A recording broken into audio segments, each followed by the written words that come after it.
మాట్లాడను, పరదాలు కట్టుకునే తిరుగుతాను, హెలికాప్టర్లలో తిరుగుతాను, ఏం చేసినా నా ఇష్టం వచ్చినట్టు మాట్లాడతాను.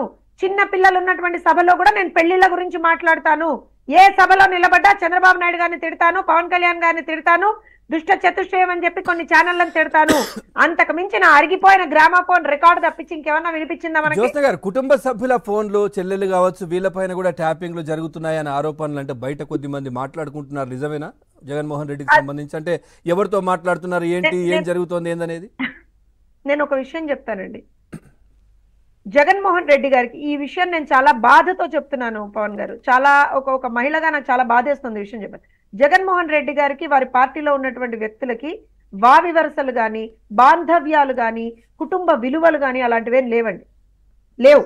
సో వాళ్ళు అక్కడ మీరు అదేంటండి కుటుంబ సభ్యుల ఫోన్లు కూడా ట్యాప్ చేస్తారా జ్యోత్స్న గారు అని చెప్పి మీరు అంత అమాయకంగా అడగాల్సినటువంటి పని లేదు. అది జరుగుతోంది అక్కడ. వారికి అక్కడ కుటుంబ సభ్యులు, అరే సాక్షాత్తు తన తోడ పుట్టినటువంటి చెల్లె మీదే ఎంత దారుణంగా ట్రోల్స్ చేయిస్తున్నాడు జగన్మోహన్ రెడ్డి. సాక్షాత్తు తన సొంత అఫీషియల్ ఛానల్స్ లో కూడా, తన అఫీషియల్ కి సంబంధించినటువంటి ఫేస్బుక్ పేజెస్ లో కూడా, ట్విట్టర్లలో కూడా ఎంత దుర్మార్గంగా మాట్లాడుతున్నారో తెలుసా? ఆవిడ పుట్టుక గురించి కూడా మాట్లాడారు ఈ దుర్మార్గులు. వీళ్ళకి వావి వరుసలు ఉన్నాయా? వీళ్ళకి తరతమ భేదాలు ఉన్నాయా? వీళ్ళకి నిజంగా నా చెల్లి, నా అమ్మ, నా తోడ పుట్టింది అనేటువంటిది ఏదన్నా ఉందా? వీళ్ళకి అక్క చెల్లెమ్మల పట్ల ఏమాత్రమైనా సరే ఏమాత్రమైనా ఇసుమంతైనా గౌరవం ఉందని మీరు అనుకుంటున్నారా? వీళ్ళు చేయరని మీరు అనుకుంటున్నారా? ఎంత అమాయకులు మీరు పవన్ గారు. ఎందుకు చేయరండి వాళ్ళు ఇవాల్టి రోజున? నేను ఒక విషయం చెప్తాను. జగన్మోహన్ రెడ్డి గారి బేస్ క్యాంపెయిన్ ఏంటి చెప్పండి? 2014లో ఏంటి ఆయన బేస్ క్యాంపెయిన్? మా నాన్నని చంపేశారు, నేను తండ్రి లేని బిడ్డని నాకు ఓటేయండి అని అడిగాడు. బేస్ క్యాంపెయిన్ అదే కదా. 2019లో ఏంటి? అమ్మో మా చిన్నాన్నని చంపేశారు, అమ్మో నా మీద దాడి చేసేశారు, నాకు ఓటేయండి అన్నాడు. అవునా? బేస్ క్యాంపెయిన్స్ అవే కదా. ఎక్కడ ఇప్పుడేం బేస్ క్యాంపెయిన్ చేస్తున్నాడు?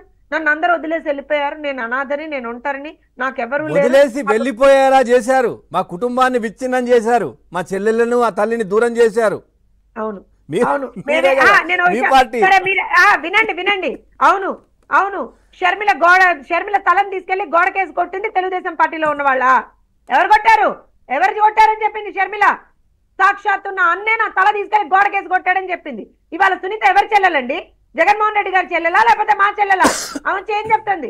మా నాన్నని చంపింది ఎవరో జగన్మోహన్ రెడ్డికి తెలుసు, అయినా బయటకు వచ్చి చెప్పట్లేదు. అన్నా నీకు తెలిసి ఎందుకు చెప్పట్లేదు? వదినా నీకు తెలిసి ఎందుకు చెప్పట్లేదు? మీరు అందులో ఇన్వాల్వ్ ఉన్నారా? ఆ చంపిన వాడిని నీ పక్కన ఎందుకు పెట్టుకు తిరుగుతున్నావు అని చెప్పి అడుగుతుంటే కనీసం ఎక్కడ ఒక మాట మాట్లాడకుండా నిస్సిగ్గుగా బయటకు వచ్చి మాట్లాడతాడా జగన్మోహన్ రెడ్డి? ఎవరండి? మాకేం సంబంధం అండి? వాళ్ళ కుటుంబంలో వాళ్ళకి 100 చిచ్చులు ఉండొచ్చు, మాకేం సంబంధం? ఎవరు? మేము ఇవ్వద్దని చెప్పామా? అరే ఏం మాట్లాడతారు పవన్ గారు? ఆడబిడ్డలకి ఆస్తిలో సగభాగం ఇవ్వాలని చెప్పిందే మా పార్టీ. ఆడబిడ్డలకి ఆస్తిలో సగభాగం ఇవ్వాలని చెప్పింది మా పార్టీ సిద్ధాంతం అది. అలాంటిది షర్మిలకు ఆస్తిలో భాగం ఇవ్వకుండా ఆమె ఎంత ఇబ్బందులకు గురి చేశాడు జగన్మోహన్ రెడ్డి? మేము చెప్పామా? మా ఇన్వాల్వ్మెంట్ ఉందా? ఏం మాట్లాడతాడు జగన్మోహన్ రెడ్డికి? అసలు నిజంగా నేను ఇందాక ఆ వీడియో చూపిస్తేనే ఏమంటే ఆగిపోయిందండి వీడియో అంటున్నారు. మీరు ఆగిపోలేదు సార్, ఆ వీడియో అంతే అలా తెల్లమొహం వేసుకొని ఏం మాట్లాడాలో అర్థం కాక మ్యా అంటున్నాడు అక్కడ జగన్మోహన్ రెడ్డి. ఇదే పరిస్థితి. అంటే మీరు అనేది చెల్లెళ్ళ ఫోన్లు కూడా ట్యాప్ చేశారంటారా? అబ్సల్యూట్ గా డౌటా మీకు? డౌటా అంటున్నా. ఎవరిని వదులుతాడండి? సొంత నాకు తెలిసి విజయమ్మ గారి ఫోన్ కూడా ట్యాప్ అయి ఉంటుందండి. అందుకే ఆవిడ మరి ఏ భయంతో మొన్న వచ్చిందో నాకు తెలియదు.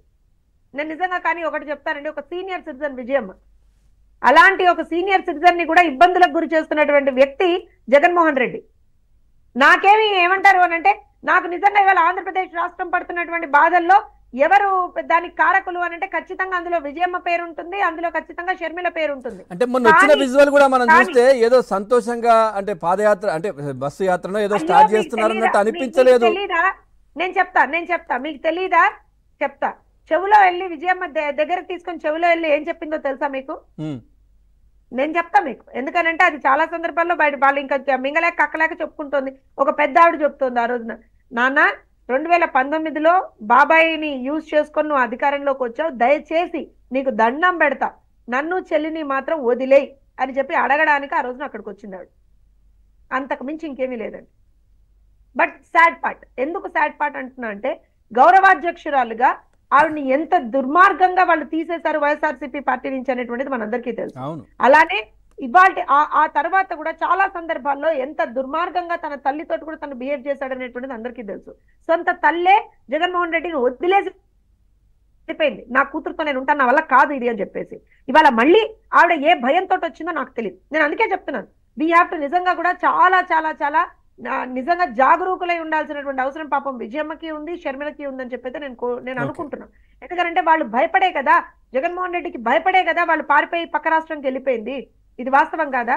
అవును, రైట్. ఇవాళ ఇవాళ ఇవాళ ఇవాళ విజయం వచ్చింది వచ్చింది వచ్చింది అని చెప్పి చెప్పుకుంటున్నారు, కానీ ఎంత భయాందోళనలో ఉంది అనేటువంటిది ఆ ముఖ కవళికల్ని బట్టి ఆ రోజు మనం పసిగట్టేయాలండి. రైట్. సత్యమూర్తి గారు, ఫైనల్గా సార్ ఏం చెప్తారు ట్యాపింగ్లకు సంబంధించి? ఇంకా ఏం జరగబోతోంది మరి? నెక్స్ట్ అధికారుల పరిస్థితి ఏంటి? మరో ప్రభుత్వం వస్తే సేమ్ తెలంగాణలో జరిగిన పరిస్థితి ఉంటుంది కదా, ఎందుకు మరి వాళ్ళు ఆలోచన చేయట్లేదు? అట్లాగే ముఖ్యమంత్రి ఏదైతే తాడేపల్లి క్యాంప్ కార్యాలయం, క్యాంప్ ఆఫీస్, ప్యాలెస్ అని చెప్తా ఉంటారు కదా అందరు, అక్కడి నుంచే ఇవన్నీ జరుగుతూ ఉన్నాయి. కుటుంబ సభ్యులు కావచ్చు, ఏమంటారు అంటే అటు ఆంధ్రప్రదేశ్ లో కావచ్చు, మొన్నటి వరకు ఇక్కడ ఉన్నటువంటి తెలంగాణలో కావచ్చు, వాళ్ళు ఏమన్నా ఇక్కడ అధికారంలో ఉన్న వాళ్ళు విలువలు గల విశ్వసనీయత గల రాజకీయ నాయకులు అనుకుంటున్నారా? ఏ మాత్రమన్నా సరే ఒక ఆన్సరబిలిటీ, ఒక జవాబు